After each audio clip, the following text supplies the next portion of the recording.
Bukannya suasana peternakan kuda di tengah gurun milik keluarga Haywood, di mana keluarga itu merupakan keturunan ke-14 dari keluarga Mang Ojon di Kabupaten Texas.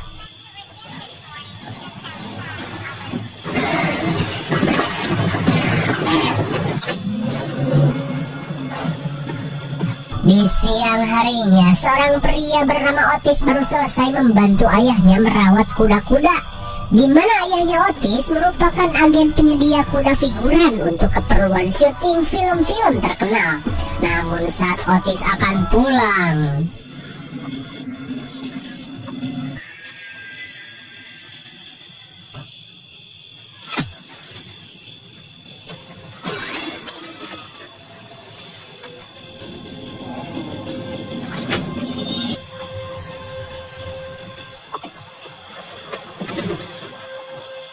saat benda-benda aneh jatuh dari langit, Otis pun panik saat ayahnya tiba-tiba tak sadarkan diri. Di tengah perjalanan ke rumah sakit, Otis yang melihat luka parah di wajah ayahnya terus berusaha membuat si ayah bertahan.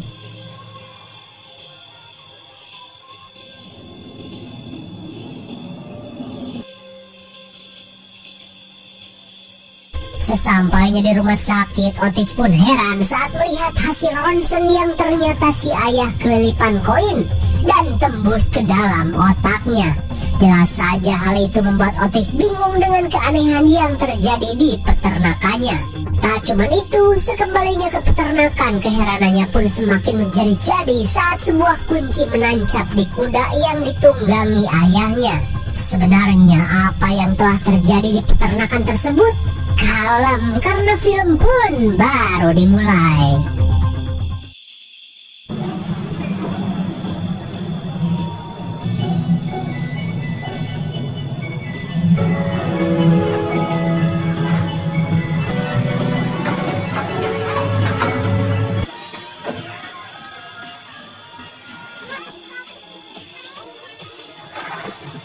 Singkat cerita, 6 bulan setelah insiden tersebut, kini Otis dan adiknya yang bernama Amy mendatangi sebuah taman hiburan bertema koboi untuk menjual salah satu kuda milik mereka.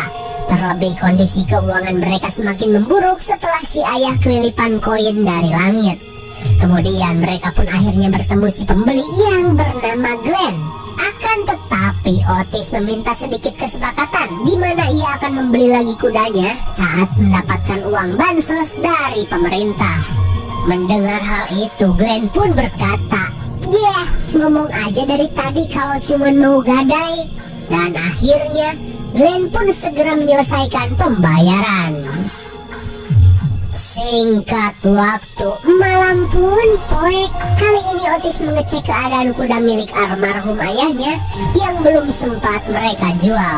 Terlihat ia pun termenung karena tak bisa meneruskan usaha turun-temurun milik keluarganya. Kemudian Otis yang mendengar Amy memutar lagu Bak Orang Hajatan langsung berteriak dan meminta adiknya mengecilkan volume.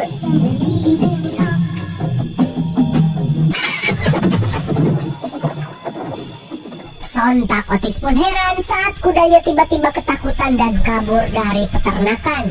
Dengan menggunakan gokar, Otis pun segera menyusul kudanya itu. Di ujung peternakan, Otis pun heran karena tak menemukan apapun.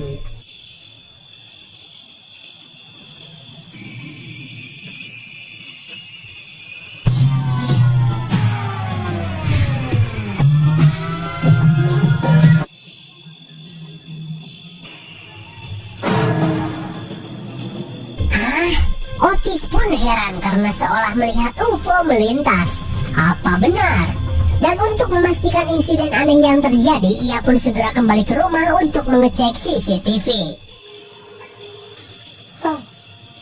Tapi sialnya, CCTV pun mati bertepatan saat keanehan itu terjadi. Kemudian Amy yang penasaran bertanya apa yang sebenarnya yang kakaknya lihat. Di luar mereka pun berbincang. Meskipun tak yakin, tapi jika itu benar, cerita yang selama ini menjadi buah bibir masyarakat itu pun tak hanya sekedar bualan semata. Di keesokan harinya, Otis dan Amy pergi ke Ojon Smart untuk membeli beberapa perlengkapan untuk membuktikan penampakan yang Otis lihat.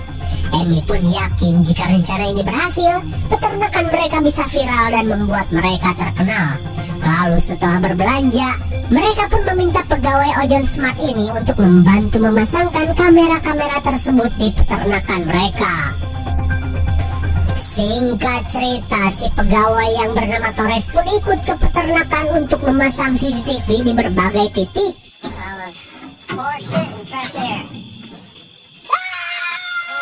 Oi, siap udah.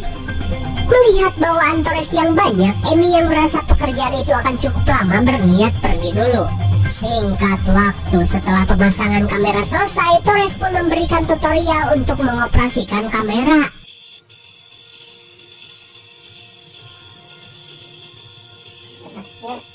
Setelah itu, mereka pun melakukan pengecekan akhir pada kamera yang terpasang di sisi terjauh peternakan.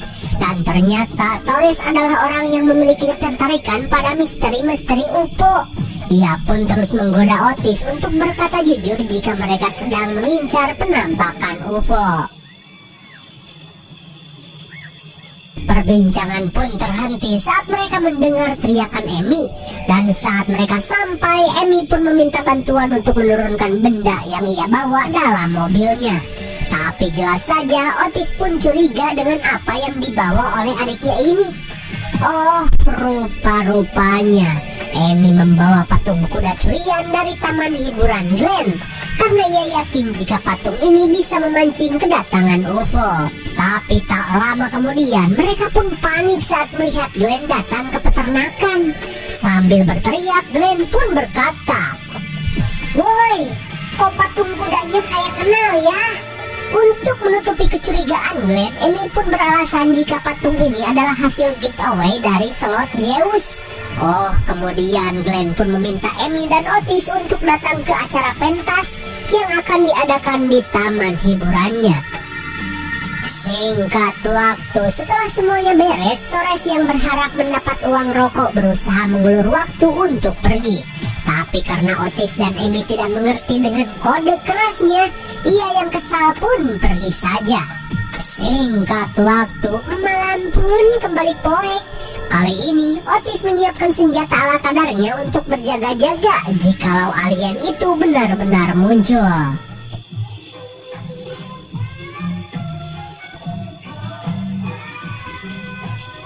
Melihat lampu kandang yang tiba-tiba menyala, Otis yang penasaran segera mengeceknya.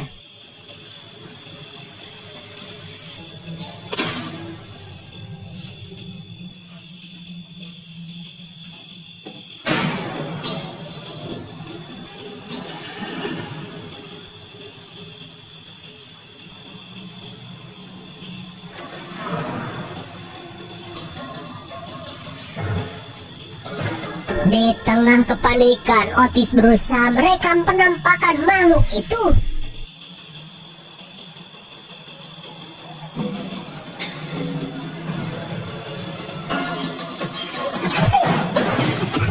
Biasa bocil dajal.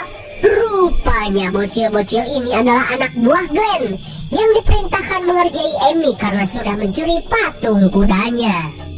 Singkat waktu, Emi yang penasaran mencoba mengecek CCTV.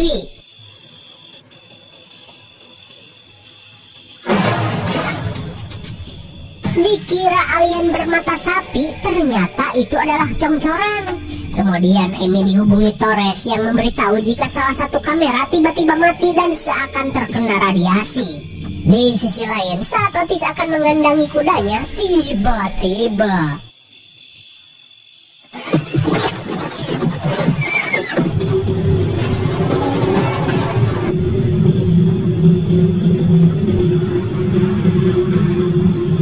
melihat pusaran angin yang mendekat, Otis pelongo-pelongo saat angin itu menarik patung kuda.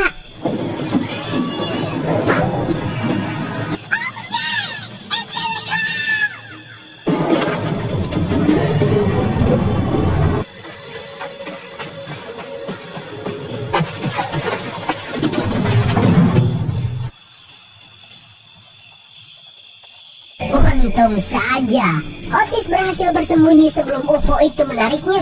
kemudian Emi yang melihat kameranya masih berfungsi berusaha mengusir cengcorang yang menghalangi kamera.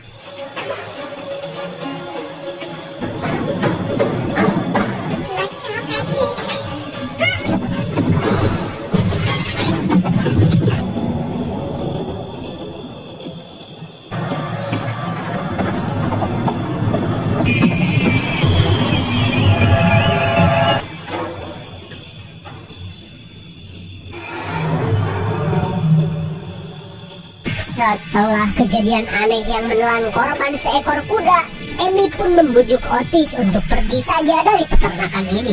Tapi jelas saja Otis menolak dan memilih untuk bertahan.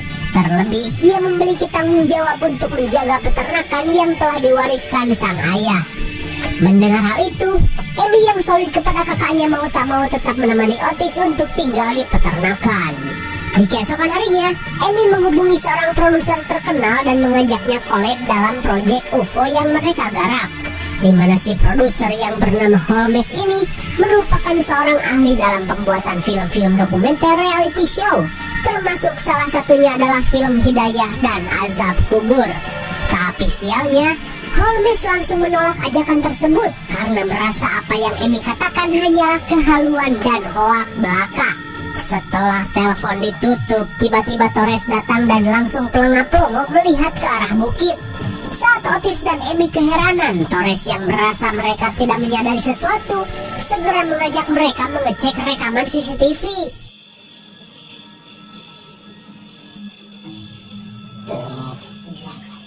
Dan ternyata Otis pun melihat sebuah awan aneh yang terus saja diam tak bergerak sedikit pun sejak ia memasang CCTV.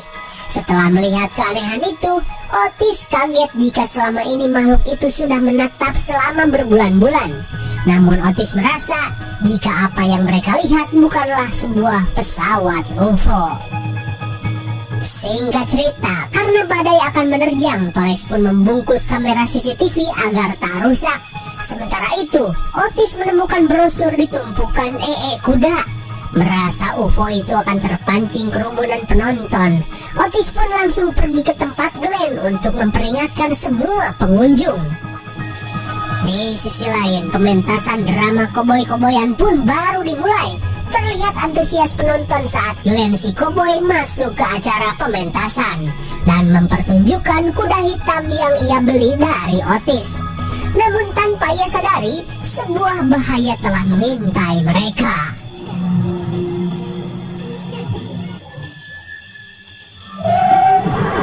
Saat UFO itu datang, Glenn pun sedikit panik dengan apa yang terjadi. Namun Glenn yang tidak ingin pamor acaranya rusak meminta para penonton untuk tetap tenang.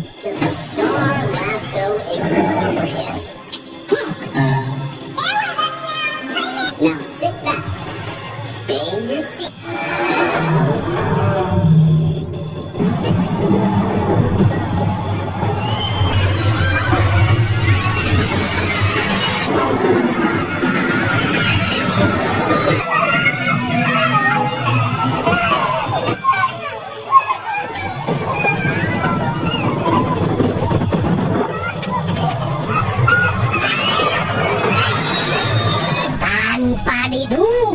UFO itu menyedot habis para penonton ke dalam tubuhnya. Terlihat kengerian pun terjadi saat para penonton mulai dicerna oleh si UFO. Singkat waktu, akhirnya Otis tiba di tempat tersebut. Tapi sialnya Otis terlambat. Ia pun terus mencari para pengunjung di tempat itu.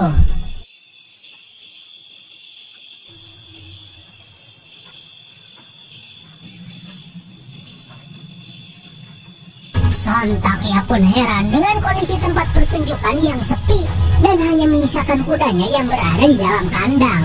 Dan saat Otis memanggil kudanya,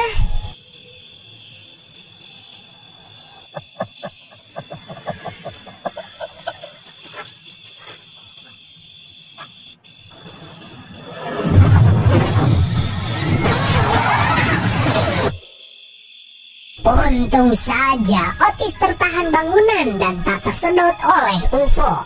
Di malam harinya Otis pun tersadarkan oleh kedatangan kudanya.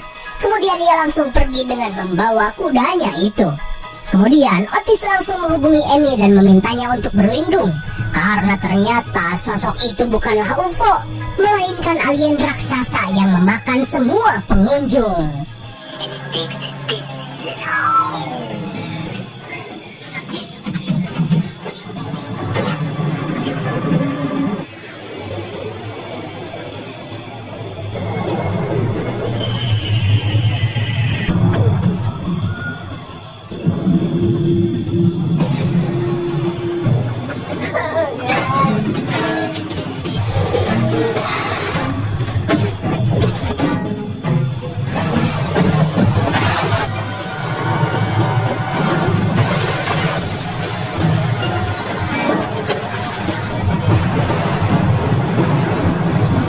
Di sisi lain, Otis yang baru pulang tiba-tiba mengalami mogok.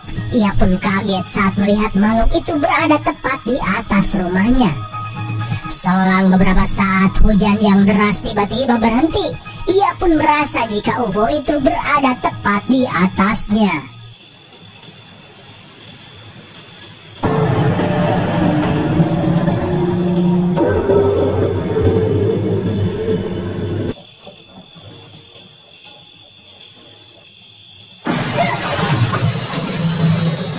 Untung saja Otis masih beruntung saat ia hampir tertimpa patung kuda yang pernah dihisap si UFO.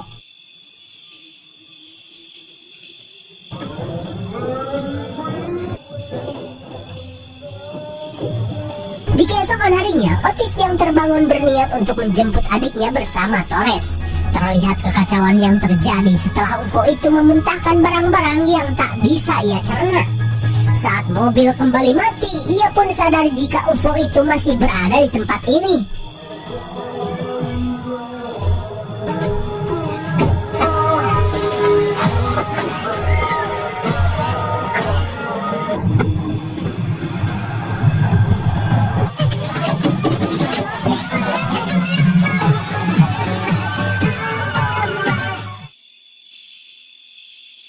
Singkat cerita, insiden hilangnya para pengunjung taman hiburan pun viral setelah tim penyelidik tak bisa menemukan bukti dari keanehan yang terjadi. Alhasil, Holmes pun mulai mempercayai penampakan UFO yang pernah Amy katakan. Di keesokan harinya, Otis dan yang lainnya kembali ke peternakan. Mereka pun heran saat melihat Holmes datang menawarkan bantuan untuk mendokumentasikan UFO yang mereka lihat. Dan jika mereka mampu membuktikan hal itu kepada masyarakat, mungkin pemerintah akan turun tangan guna memusnahkan makhluk itu. Kemudian mereka pun segera membuat rencana di mana Otis dan kudanya akan memancing UFO itu keluar, sementara Holmes dan yang lain akan merekam kedatangan UFO dari atas bukit. Dan kini mereka pun tahu jika makhluk itu hanya bisa mencerna daging dan memuntahkan benda-benda padat. Kemudian Holmes pun menunjukkan kamera goel miliknya untuk merekam penampakan, karena benda-benda canggih tidak akan berguna saat makhluk itu datang. Setelah itu, mereka pun mulai menyiapkan peralatan untuk memancing UFO itu keluar. You don't look it unless you one day. You know people gonna come because the word's getting out. But let them come.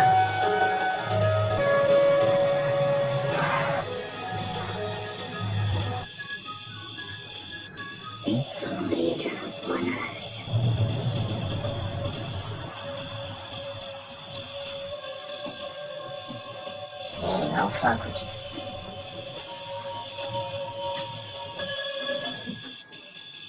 Singkat cerita, kini Torres dan Holmes pun telah siap untuk merekam penampakan dengan persiapan bak seorang sniper di film-film perang. Sementara itu, Amy mulai memutar lagu di Jetty Kotok full bass guna mendeteksi kedatangan UFO itu.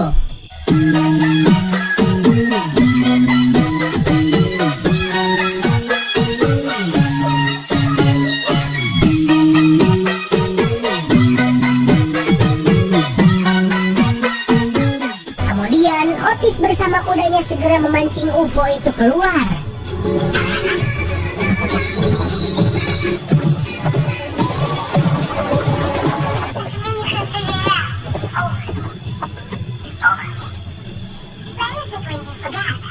Setibanya di ujung peternakan, Otis yang merasakan kedatangan UFO segera memberitahu rekan-rekannya. Di saat itu pula, terlihat seorang motovlog si paling benar tiba-tiba datang ke area peternakan.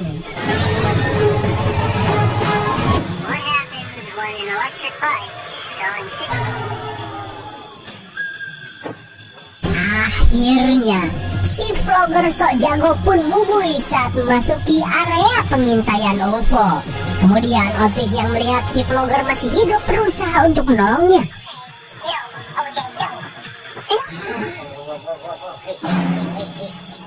Tapi saat Otis berusaha menolong si maha benar, tiba-tiba ia merasakan kehadiran UFO. Mau tak mau Otis pun meninggalkan si motovlogger.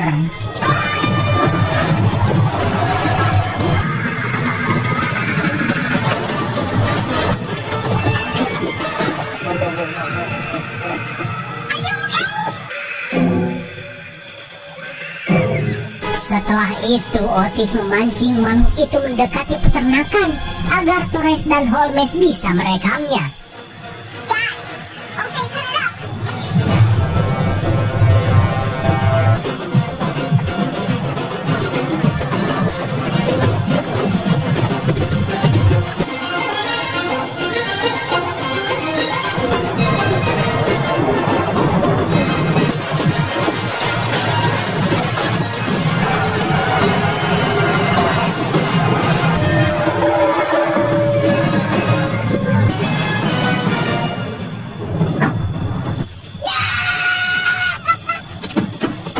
Akhirnya, aksi yang Otis lakukan berhasil membuat mereka mendapatkan rekaman dengan sangat jelas.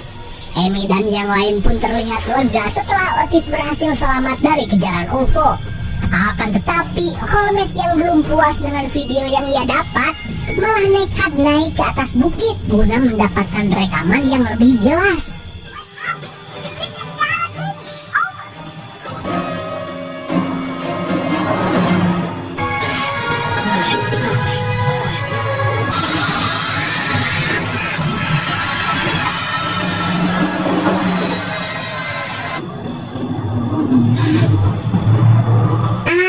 Akhirnya, Holmes pun tewas beserta bukti rekaman di tangannya.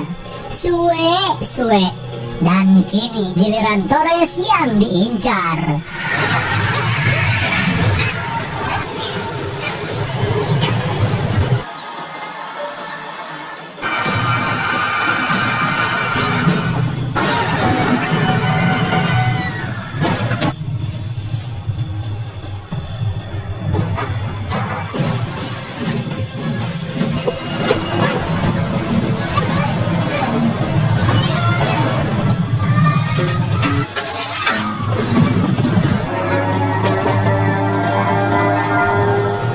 Untung saja Torres dan Amy masih selamat.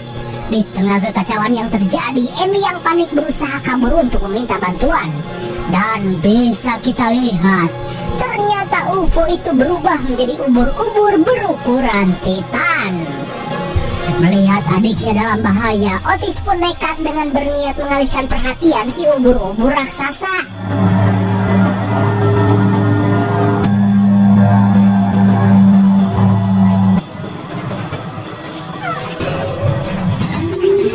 Di sisi lain, Otis dengan gagah berani mendekati si makhluk dan berniat mengorbankan diri agar adiknya bisa selamat.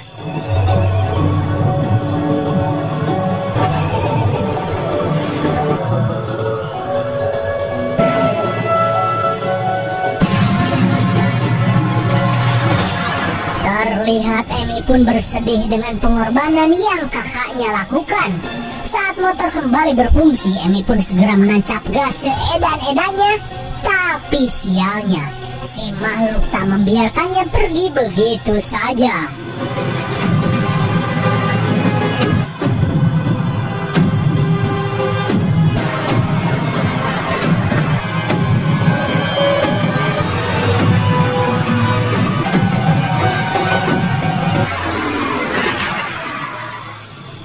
Setibanya di taman hiburan Glen, Amy pun mempunyai ide cemerlang.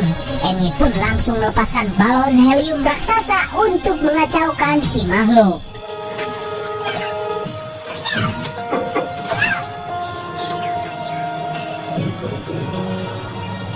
Melihat si makhluk terpancing balon helium, Amy pun segera menggunakan sebuah wahana foto untuk mengambil gambar makhluk tersebut.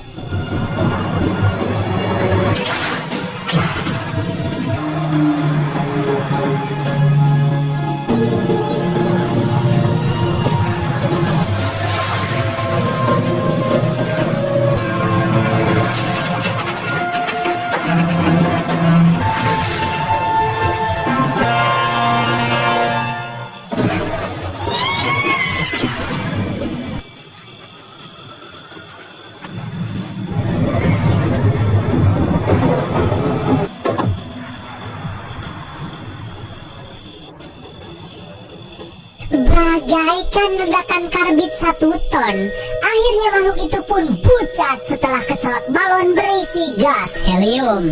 Sambil menahan tangis, Amy pun meluapkan emosinya setelah berhasil membalaskan dendam kematian ayah dan juga kakaknya. Di saat itu pula, para wartawan kebetulan datang ke TKP wahana dan melihat semua hal yang terjadi. Dan kebahagiaan Amy pun bertambah setelah ia berhasil memotret penampakan si makhluk dengan sangat jelas.